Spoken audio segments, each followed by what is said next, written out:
Bonjour à toutes et à tous et bienvenue dans ce nouvel épisode de ce podcast live. Aujourd'hui, on va parler d'un sujet essentiel, on va parler de la force mentale pour franchir les prochaines étapes du succès. Alors en nous écoutant, vous allez explorer de nouvelles perspectives, vous allez sortir des sentiers battus, vous allez mettre des mots sur des actions que vous faites parfois, même sans y penser, ou alors que vous n'osez pas encore faire. Parce que, comme vous le savez, ce qui se conçoit peut s'analyser et ce qui s'analyse peut s'améliorer. Et vous allez voir, certains d'entre vous vont probablement comprendre pourquoi il vous arrive de créer vous-même les obstacles qui freinent votre progression et surtout découvrir ce qui fait vraiment la différence. Alors pour ouvrir cette nouvelle porte du succès, j'ai le plaisir d'accueillir un leader au rayonnement international, membre du club présidentiel, reconnu pour son talent, mais aussi pour ses valeurs humaines essentielles. J'ai nommé Monsieur Thomas Lassalle. Alors, si nous étions dans le monde de l'imprimerie, Thomas serait un tiré à part. Unique, atypique, construit hors des cadres classiques de l'entrepreneuriat. Il n'est pas issu du monde d'un environnement entrepreneurial. Son parcours, c'est le fruit de choix personnels forts. Pour lui, être entrepreneur, c'est refuser de se contenter de la moyenne offerte à tout le monde. C'est vouloir plus, plus pour soi, plus aussi et surtout plus pour les autres, avec les autres. Et justement, on va plonger dans son histoire. Vous allez voir, c'est pas un parcours linéaire, c'est une suite de décisions audacieuses et assumées. Alors, il a fait un passage dans l'armée qui lui a appris le rythme, la discipline, l'observation et surtout cette certitude, c'est qu'il pouvait faire beaucoup plus à condition de choisir son propre chemin. Et ce n'était plus une affaire de technique, mais c'est une affaire de mental, c'est une affaire de choix de vie, c'est un saut aussi dans l'inconnu. Alors, pour ça, il s'est tourné vers une clé essentielle qui est le développement personnel. Et de là est née la Travel Attitude. Et la Travel Attitude, c'est pas seulement un groupe, mais c'est aussi un véritable mouvement qui est porté par une vision claire, parcourir le monde en aidant les autres à réaliser leurs rêves. Welcome Thomas. Waouh! Merci Eric. Quelle introduction!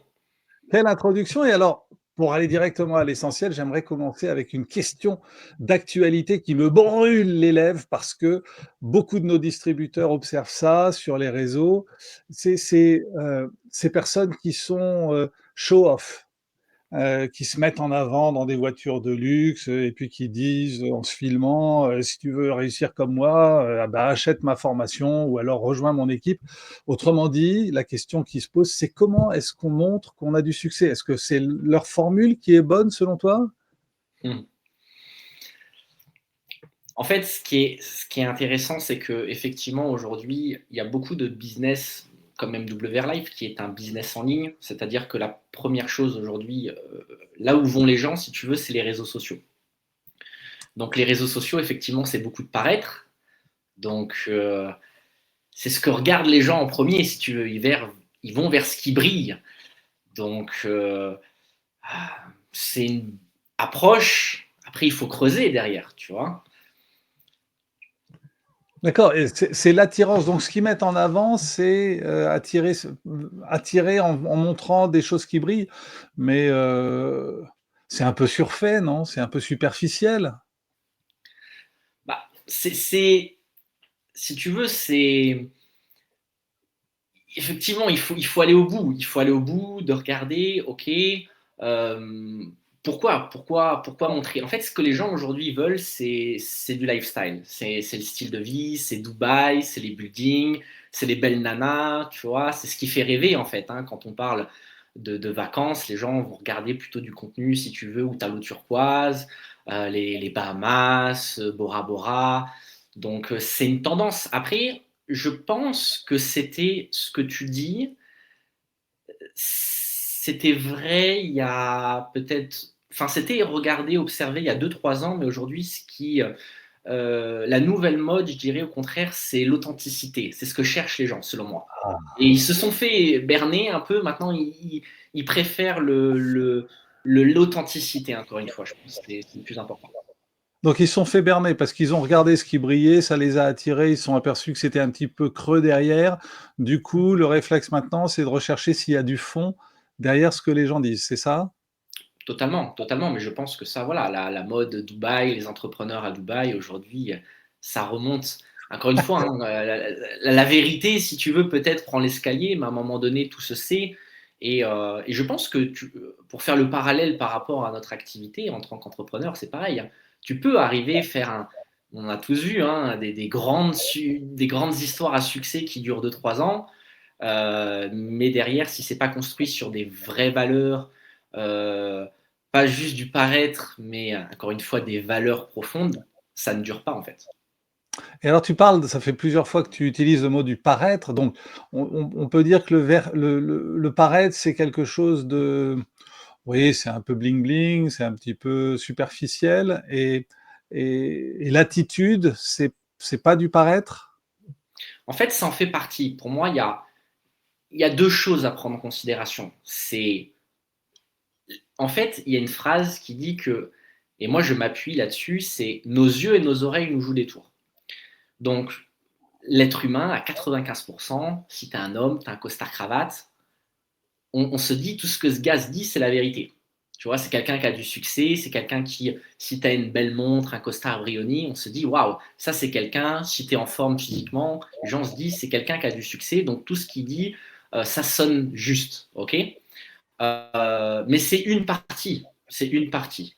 La deuxième partie, après, bon, les gens aussi jugent un peu, hein. Par exemple, tout à l'heure, on parlait avec Christina qui est, elle disait british. Je sais que quand tu es américain, quand tu entends l'accent british, tout de suite, ça fait quelqu'un d'intelligent, d'éduqué. Tu mets un British, justement, quelqu'un qui vit au Royaume-Uni, tu lui fais faire une conférence aux États-Unis, tout de suite, il a l'air quelqu'un qui sort du lot, en fait.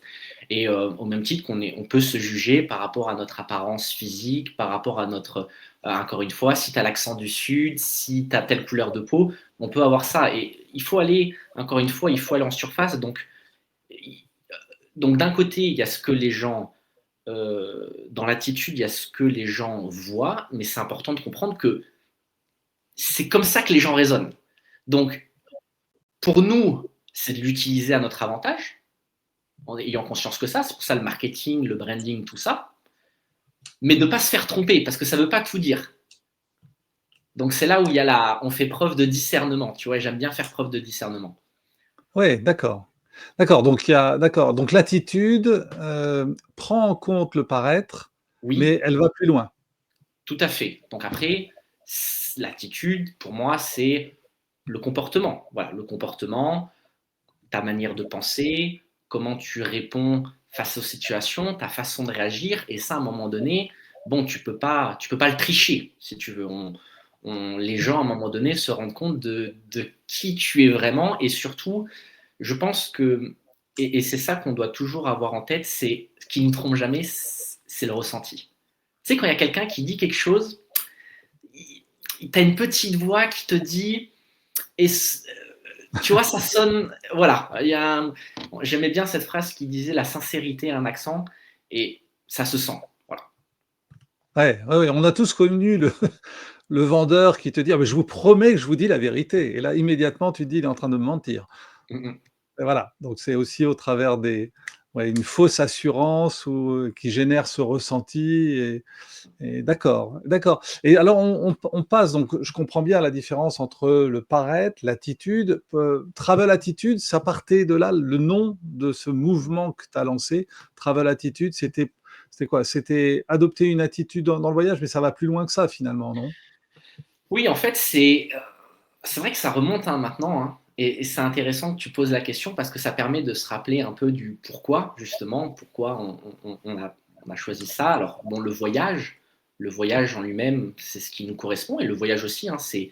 Alors, si on mixe les deux, l'attitude du voyageur, ça pourrait être quoi l'attitude du voyageur en soi? C'est déjà la curiosité, tu vois, la curiosité du monde, la curiosité de ce qui nous entoure.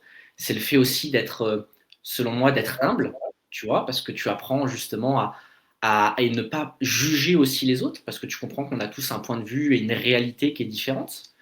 Moi, ce que j'aime beaucoup, c'est le côté d'aller à la rencontre des autres et en même temps d'aller à la rencontre en soi-même et là aussi en profondeur.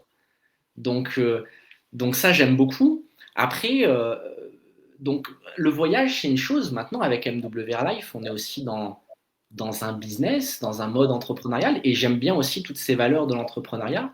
Et avant tout,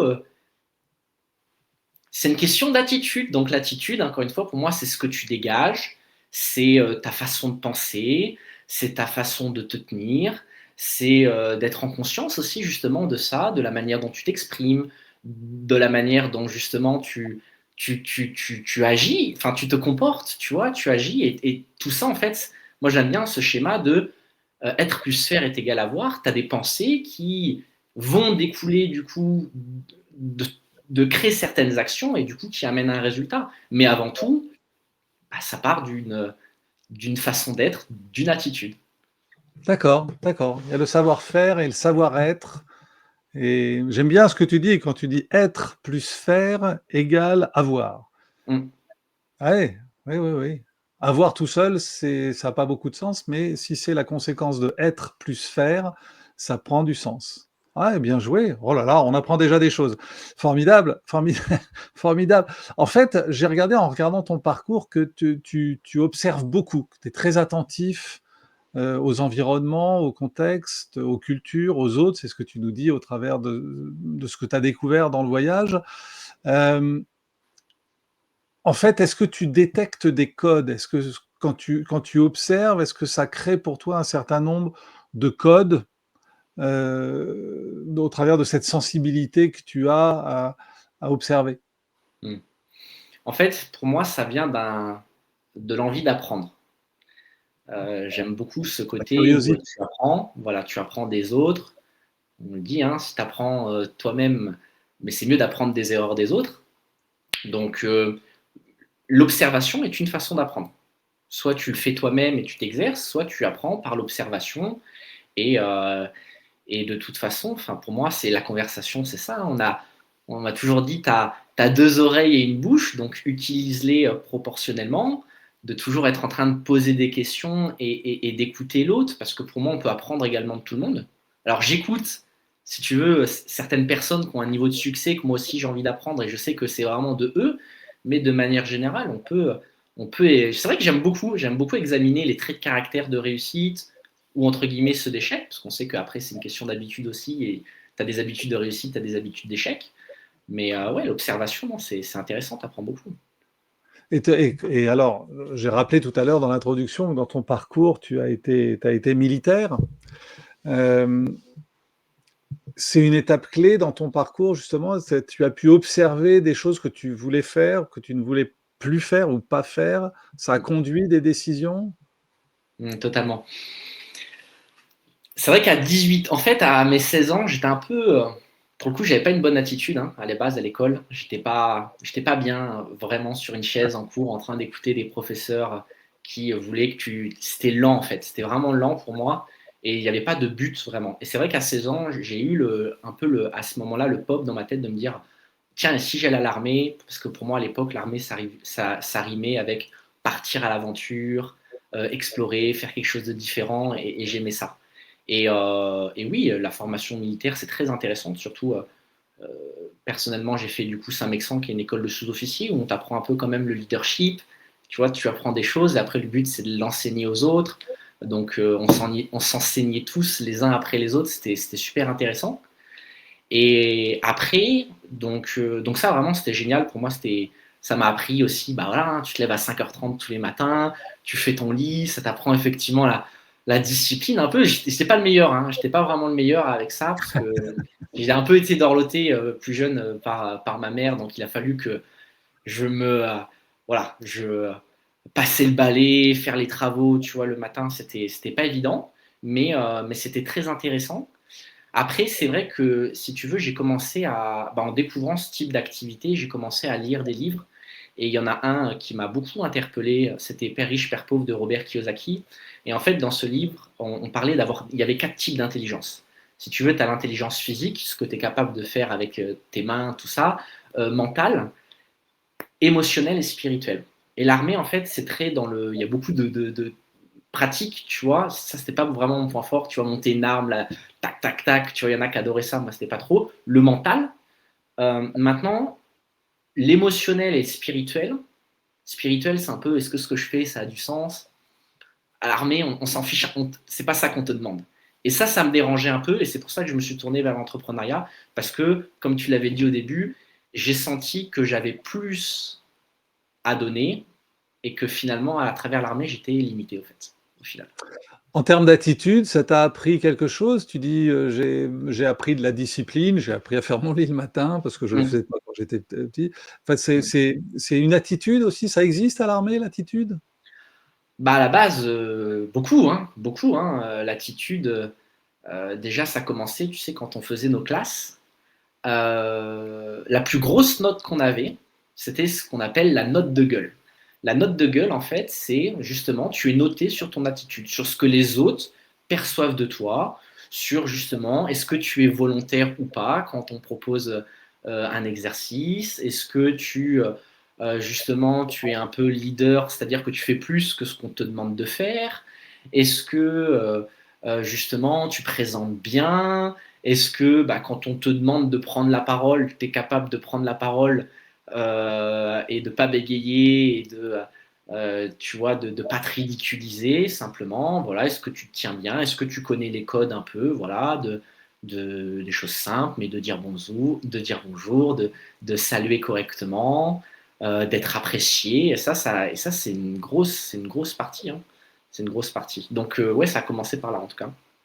D'accord et donc l'attitude alors, je vais raccrocher ça à autre chose parce qu'en fait, on parle jamais d'attitude chez nous, sauf chez toi, finalement. Et en fait, l'attitude, ça est-ce que c'est une déclinaison de la culture que l'armée veut voir dans ses rangs? Elle veut voir des gens bien habillés, qui ont la tête droite, qui et cetera. Est-ce que ça rentre dans la culture de l'armée? Je pense que c'est primordial en fait. Hein. Encore une fois, c'est l'image que tu renvoies. On m'a toujours dit, tu n'as jamais deux fois la chance de faire une bonne première impression. Donc la Ouais. première image que tu envoies à l'armée, ça joue énormément. Et encore plus, tu vois, moi j'étais pas dans les régiments troupes de marine ou quoi, mais et puis tu as des personnages à l'armée où vraiment, voilà, c'est des bonhommes, quoi. Hein. Tu le sens, voilà, ils dégagent quelque chose. Dans l'entrepreneuriat aussi, j'ai vu des personnalités comme ça, où tout de suite, si tu veux, moi j'aimais bien aussi cette phrase, tu sais que il y a plein, en fait, il y a tellement de phrases qu'on peut associer à ça, mais une fois j'avais entendu, c'est vrai, la vitesse lumière va plus vite que la vitesse son. C'est-à-dire qu'avant que les gens entendent ce que tu vas leur dire, c'est visuel. Et en fait, là, la communication, on en parle. La communication, on le dit, 55% c'est non-verbal. C'est ce que les gens perçoivent de toi. C'est l'énergie. Des fois, on peut appeler ça l'aura. Euh, mais là, on peut le prendre dans tout. Encore plus là dans notre domaine d'activité. Les gens aujourd'hui, les réseaux sociaux, c'est quoi? C'est l'image que tu dégages. Demain, tu parles à quelqu'un. Je discutais de ça avec Thibaut, qui est dans MW Life. On disait ça en rigolant. On disait, mais s'il y a des gens, ils me disent, Thomas, tu réponds quoi quand il y a quelqu'un qui dit ça? J'ai dit, je sais pas, moi, les gens, ils me disent pas ça. Tu vois? Et ça découle de quoi? Ça découle de l'attitude. C'est-à-dire qu'aujourd'hui, le facteur numéro un de est-ce que les gens lisent ton message ou pas? Qui tu es? Quand les gens voient ton nom, à quoi ils pensent? Alors ça veut dire qu'on est responsable, on est responsable notre attitude nous rend responsable des objections qu'on rencontre. Exactement. Totalement. Totalement. Donc c'est pas seulement technique, c'est pas seulement une technique, il faut savoir répondre à toutes les objections. Qu'est-ce que je dis si on me dit ça? Qu'est-ce que je dis si on me dit ça? C'est aussi comment je me comporte, si je comprends bien, tu m'arrêtes si je me trompe, mais c'est Mm. comment, quelle attitude j'adopte dans ma présentation ou dans mes explications par rapport aux gens que j'ai en face de moi, heu, pour faire passer mon message. Sauf Totalement. que Sauf que les gens en face de moi, c'est pas tous les mêmes. Il y en a qui sont plutôt profil rouge, d'autres profil vert. Je dois prendre ça en considération aussi ou est-ce que je peux avoir un pitch permanent? Ah, je te pose des questions. Voilà, il faut prendre les choses dans l'ordre. Bon, déjà, ce qui est intéressant, c'est qu'effectivement, moi, je suis cette école où on m'a dit 90% c'est l'attitude, 10% c'est les actions, le comment, tout ça. Je pense que c'est surtout. En France, on est beaucoup comme ça. Hein. En France, c'est beaucoup les études. Tu vois, et on te dit, plus tu fais d'études, mieux tu seras payé. Et en fait, tout est axé sur le comment. Connaître plus, et en fait, finalement, tu deviens spécialiste, spécialiste, spécialiste. Mais aujourd'hui, pour moi, ce qui fait que tu as envie de travailler avec quelqu'un, c'est aussi sa personnalité. Est-ce qu'il a une personnalité agréable? Parce que tu peux être, excuse-moi du terme, mais tu peux être super intelligent et être super bête Ouais, à la fois. Tu vois? Parce que, voilà. Et dans le métier, on dit souvent aussi, tu sais, je préfère l'ignorance en feu, quelqu'un qui est excité, quelqu'un qui est enthousiaste, quelqu'un qui est énergique et qui ne connaît pas tout sur, sur son sujet, plutôt que quelqu'un qui connaît tout sur son sujet, mais qui en est. Et on le voit avec les professeurs à l'école. ouais, Tu vois, ouais, c'est l'attitude, encore une fois, qui fait la différence. Si le gars, il est passionné, s'il donne envie, ou celui qui connaît tout, mais qui met pas d'attitude, eh ben, encore une fois, ça fait la différence. très bien, ouais, très bien. Tu as rencontré justement parfois maintenant que tu as cette compréhension de l'attitude, cette connaissance des attitudes, il y en a parfois qui te font rire? Tu as des anecdotes que tu as trouvées sur des bons exemples d'attitude ou des mauvais exemples?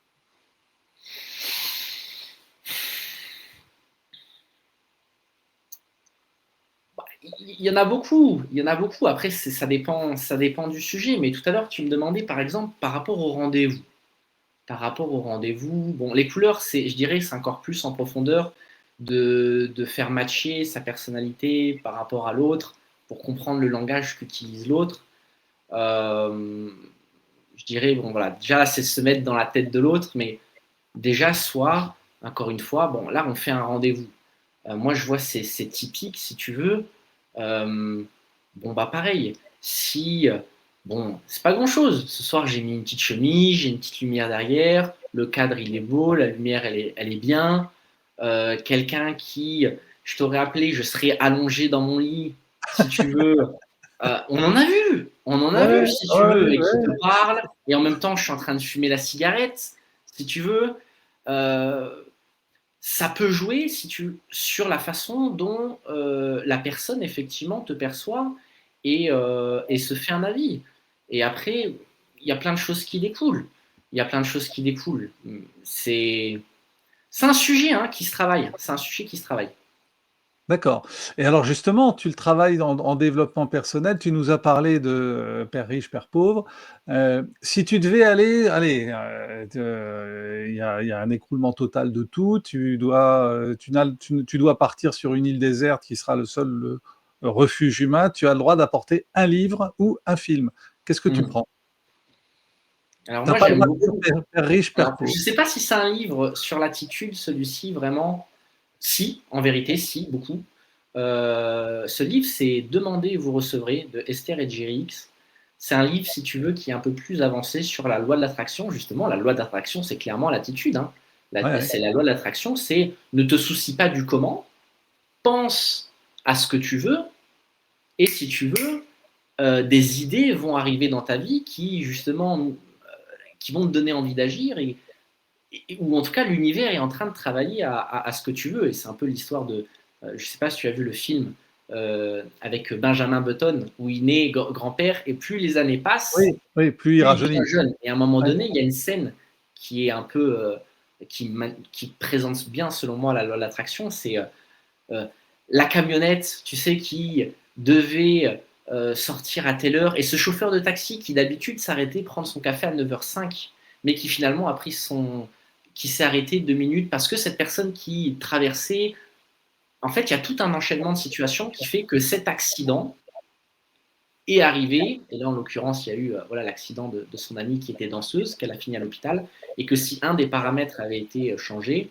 les choses auraient été différentes. Mais ça c'est partir du principe que du coup c'est nos pensées qui créent la réalité, justement, plutôt que de se focaliser sur le comment en fait. Le comment c'est une petite part, mais si tu penses à ce que tu veux, si tu penses que tu as de la chance, si tu penses à du positif, tu vas attirer du positif plutôt que toute ta vie être en train de résoudre des problèmes. Mais du coup, bon, Donc, un livre, tu m'as demandé Demandez, vous recevrez de Esther et Jerry, que j'aime beaucoup, sur voilà, comment se sentir bien, justement, parce que plus tu se sens bien, plus tu attires du positif à toi et plus ce que tu veux vient vers toi, il n'y a pas de résistance. Maintenant, il y en a beaucoup aussi. Euh, J'aime beaucoup le film Invincible, Ah oui, sur, tu sais, le soldat là, qui a gagné, qui était l'américain, qui était tiré d'une histoire vraie en plus, hein, oui, oui, oui, absolument. champion de course dans les années. Voilà. Il est très très bien ce film, Invincible. Donc tu prends Invincible, d'accord, ok. Ok, très bien, super. On parle un peu voyage. Tu as été reconnu avec le Travel Award il y a quelques années, et le Travel Award, on le remettait une fois par an aux ambassadeurs qui voyageaient le plus. Et euh, alors tu voyages beaucoup, tu fais des life experiences, tu vas en faire deux rien qu'au mois de septembre. Et alors, qu'est-ce que personnellement ça t'apporte, à la fois personnellement et professionnellement, les voyages? Ce que j'aime bien, c'est que quand tu es en voyage, tu changes tes routines. J'aime cette idée de. C'est bien d'avoir des routines, mais il ne faut pas être piégé dans nos routines, en fait.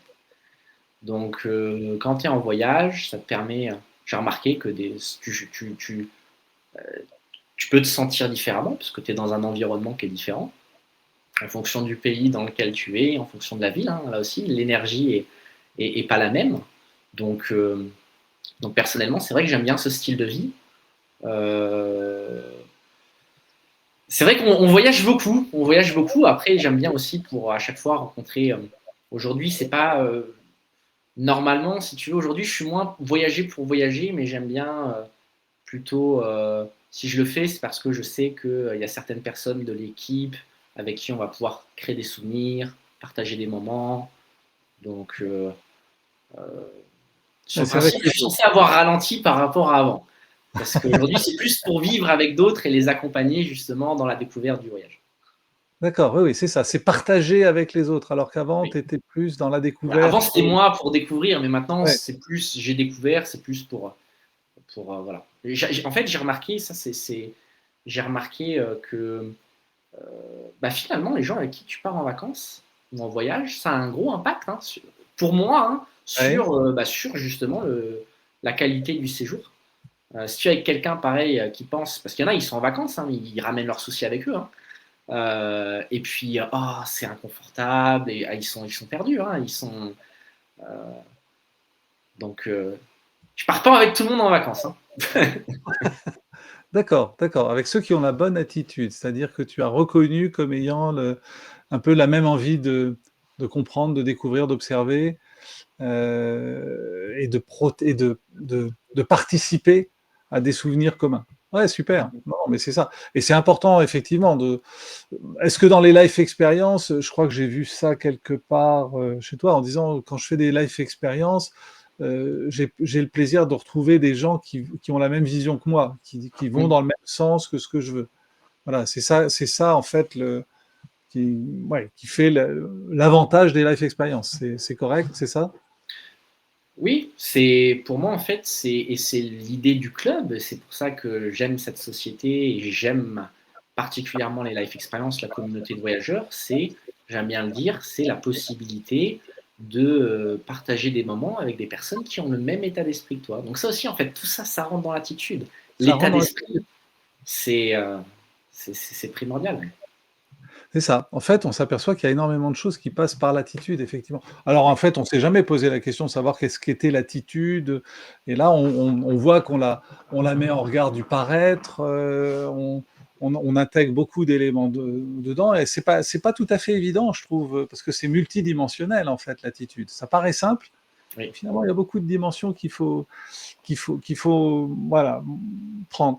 Euh, Développement personnel, à ton avis, pour réussir chez MWR Live, donc, il faut s'intéresser au développement personnel ou c'est pas obligatoire?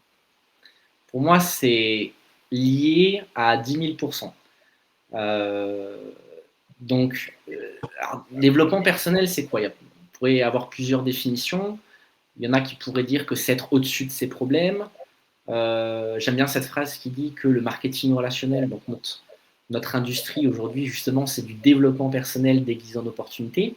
Encore une fois, c'est un état d'esprit. Et je fais juste la liaison, encore une fois, mais à 10 000%. On dit bien, les gens ne rejoignent pas le business, les gens rejoignent les gens. Et ça, c'est par l'attitude, j'ai envie d'aller travailler avec telle personne. Pourquoi? Parce que je me sens bien en sa présence, parce que j'ai envie d'avancer avec elle, j'ai envie d'être connecté justement à son énergie. Donc le développement personnel, pour moi, en fait, c'est que aujourd'hui, on est des entrepreneurs. Bon, on n'est pas la majorité. On n'est pas la majorité. Euh, à partir de là, il faut avoir un état d'esprit différent. Et c'est pour moi, c'est la définition d'un leader. Un leader, c'est juste quelqu'un qui a un état d'esprit différent. Bon. Mais du coup, c'est pas facile d'être le 1% dans les 99%. Donc pour ça, et pour pas se laisser démotiver, rabaisser, tirer, et finalement d'accepter l'opinion des autres ou de se faire rattraper par ce que les gens appellent la réalité, mais plutôt de se dire soit non, moi je vois les choses autrement et je vais créer ma réalité plutôt que d'accepter la réalité des autres. Et bien ça, au début en tout cas, c'est pas inné, un état d'esprit, une attitude, ça se construit. Et, et c'est pour ça qu'il faut nous-mêmes, au début, se construire cette carapace pour être fort.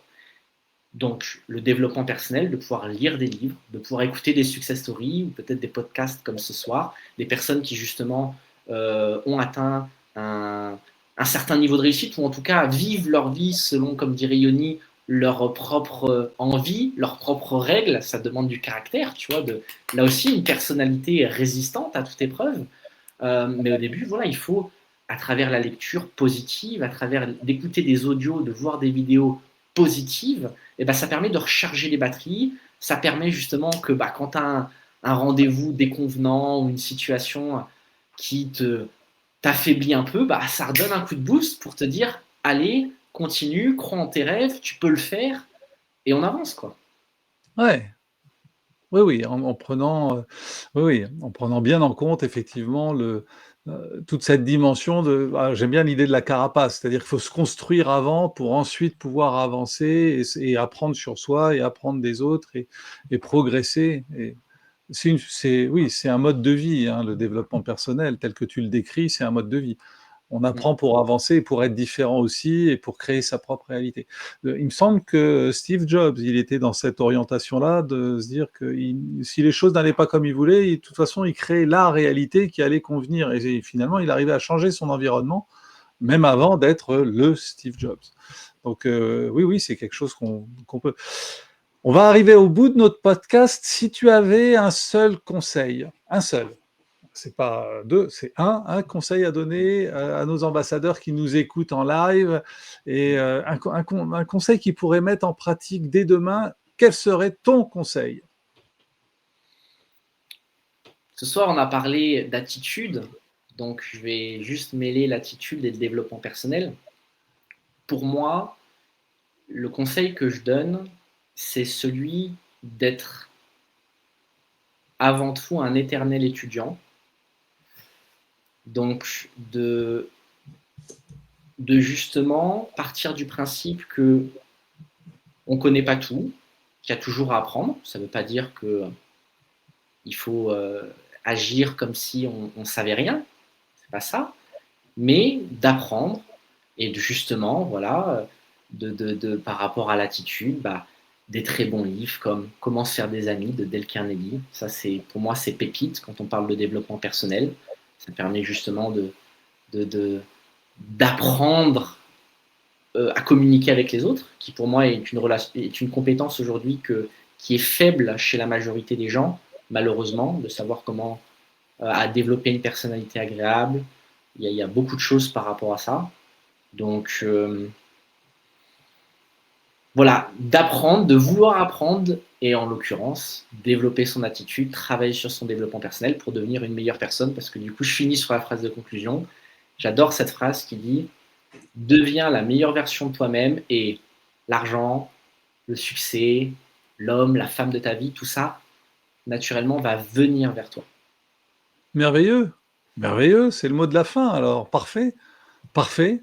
On a appris plein de choses. Merci beaucoup Thomas pour ton partage, c'était Merci à super toi, riche. Eric. On a parcouru, on a touché à des environnements philosophiques même, parce qu'on a parcouru des mots, on utilise des mots en fait, qu'on n'a jamais réellement, sur lesquels on n'a pas creusé pour savoir quelle substance ils avaient derrière. Donc l'attitude, oui, la différence avec le paraître, le comportement, les codes qui existent, parce que les codes dans l'armée parlent beaucoup d'attitude, mais c'est pas les mêmes codes de ceux qu'on a en société.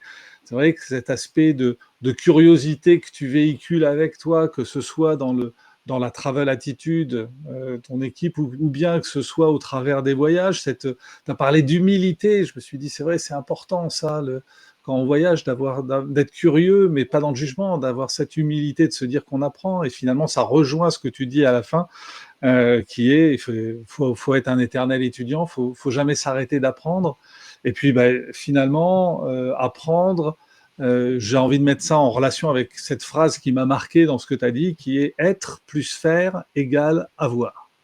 Et ça, je trouve que c'est très puissant finalement comme élément. En tout cas, il y a beaucoup de matière, il y a eu beaucoup d'authenticité, il y a eu que de l'authenticité. Merci beaucoup Thomas, c'était parfait pour justement pouvoir aller plus loin dans ce qu'on comprend et dans ce qu'on fait. Et puis pour vous toutes et vous tous qui nous ont suivis en live, si vous avez aimé cet échange, eh ben, pensez à vous abonner, pensez à liker, à faire à mettre le pouce vers le haut, à partager on en est à notre troisième podcast, n'hésitez pas à les partager. Et puis, on se retrouvera, alors peut-être pas, probablement pas avec moi, mais la semaine prochaine, jeudi prochain, soyez à nouveau connectés à 20h30 pour un nouveau podcast. Thomas, merci mille fois et Merci. merci à toutes et à tous, et on se dit à très bientôt.